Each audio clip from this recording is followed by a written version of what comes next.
Olá, amigos! Juntos novamente para mais um estudo da lição. E essa semana, nós vamos estudar a lição número 3 desse trimestre. Vamos falar sobre Caim e o seu legado. E nós, na semana passada, estudamos o capítulo 3. Essa semana vamos mergulhar no capítulo 4.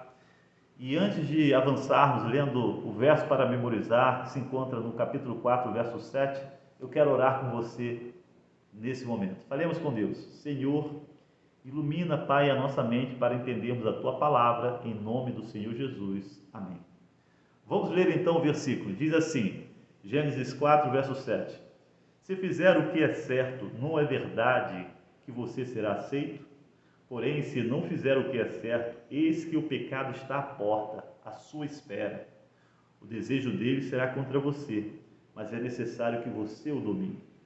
Sabe, interessante, porque percebemos nesse verso que o pecado sai de uma esfera externa, a tentação sai de uma esfera externa e passa para uma esfera interna. É isso mesmo.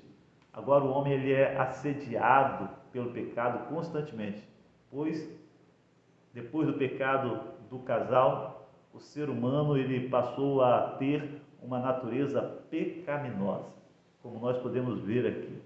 Agora, chamo sua atenção para este capítulo 4, porque quando nós vemos o capítulo 3, nós vemos ali a queda, a expulsão do casal, do jardim do Éden, mas o capítulo 4, ele começa e ele traz para nós nascimentos e também mortes. É citado 3 nascimentos neste capítulo. O nascimento de Caim, de Abel e de Sete. E também é citado 3 mortes. A morte de Abel, nós temos a morte de um homem que feriu Lameque e a morte de um jovem que pisou Lameque. Percebe? Nós podemos ver nesse capítulo, ao mesmo tempo que vida, também podemos ver morte. E a vida e a morte estão basicamente ali muito presentes. Agora, sabe o que é interessante? É que há um paralelo realmente entre o capítulo 3 e o capítulo 4, porque aparecem muitos temas do capítulo 3 no capítulo 4 e palavras também. Por exemplo, em Gênesis 3, versos 6 a 8, Moisés ele narra o pecado do ser humano, narra ali o pecado de Adão, o pecado de Eva. Lá no versículo 8 do capítulo 4, nós vemos Moisés narrando o pecado de Caim. E sabe o que é interessante? É quando lemos esse verso, o verso 8 do capítulo 4, vemos Caim premeditando a ação. O pecado de Caim foi premeditado. É isso mesmo, ele levou ali um tempo pensando no que iria fazer, convidou o irmão para ir ao campo e ali, como uma serpente traiçoeira, matou o seu irmão. Vemos aí que realmente o pecado evoluiu no coração do ser humano, O desígnio mal que está no coração do ser humano após a queda do homem. Nós também encontramos aí um outro paralelo bastante interessante. Vemos lá no verso 17 do capítulo 3, Deus amaldiçoando a terra por causa do pecado do homem. E encontramos ali também no versículo 11, Caim sendo amaldiçoado sobre a terra. E assim como Adão passou a ter dificuldade para obter do fruto da terra, Caim também teria dificuldade quando lavrasse a terra não daria aquela força que tinha. Percebe? A maldição reaparecendo no capítulo 4. Olha que coisa interessante. Por exemplo, no versículo 24 do capítulo 3, Adão e Eva são expulsos do jardim. E encontramos no capítulo 12 e capítulo 16 do capítulo 4, encontramos Caim agora tendo sido feito um fugitivo, fugindo. E no verso 16 diz que ele foge lá para a terra de Nod. Era um contemporâneo dos patriarcas, conhecido por Moisés e pelo povo de Israel, para quem Moisés escreveu o livro primariamente. Então você observa esses paralelos estão aí indicando para nós que as profecias e predições feitas por Deus ao casal no capítulo 3 estão se cumprindo aqui agora nesse capítulo 4. exatamente isso. A palavra de Deus está se cumprindo aqui no capítulo 4.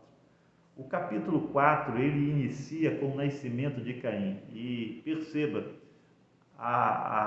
o casal, eles, quando Caim nasceu, eles ficaram tremendamente felizes, porque tanto Eva, né, quanto Adão, ao ver Caim, ao pegar Caim no colo, né, imagina Eva olhando e pensando, esse é aquele que irá nos livrar de toda esta dor e sofrimento. Eva pensou que Caim fosse o cumprimento de Gênesis 3, verso 15. Pensou que Caim fosse o descendente que iria libertá-los da escravidão do pecado.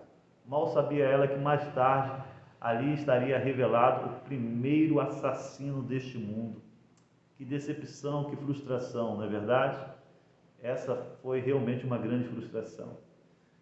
O livro de Gênesis é um livro fantástico, e o capítulo 4 ele mostra para nós, ele revela nitidamente que o conflito é real, né? Como falei, há muitos nascimentos e mortes, né? Nós vemos ali a frieza do ser humano. Lameque, um homem que matou um outro homem porque o feriu, e também matou um jovem. Essa é a realidade desse capítulo. Mas esse capítulo ele termina trazendo esperança. Lá nos últimos versos desse capítulo, vemos ali os versículos 25 e 26, a esperança se reacendendo, porque novamente Caim ele vai e coabita com a sua esposa, e ela então dá à luz a um filho, e ela ali coloca o nome de Sete. Sete significa o designado. Ali eles enxergaram que, de fato, Sete seria o designado para levantar ali uma linhagem da qual viria o Messias. E é interessante o fato de que o versículo 26 diz que Sete passou a invocar o Senhor, passou a buscar a invocar o Senhor. O capítulo ele termina trazendo para nós a informação de que o casal continuaria confiando na promessa feita por Deus. Sabe? Quando nós olhamos para todas as tragédias e desgraças dessa vida, não nos resta outra coisa a não ser nos agarrarmos nas promessas de Deus, porque nenhum de nós temos condições de dar solução para todos os problemas trazidos pelo pecado, a não ser unicamente confiando na promessa e na provisão de Deus para a nossa vida. Então, que Deus te abençoe, que você essa semana aproveite bastante o estudo deste capítulo e sigamos em frente. Que Deus abençoe, um forte abraço e até a próxima.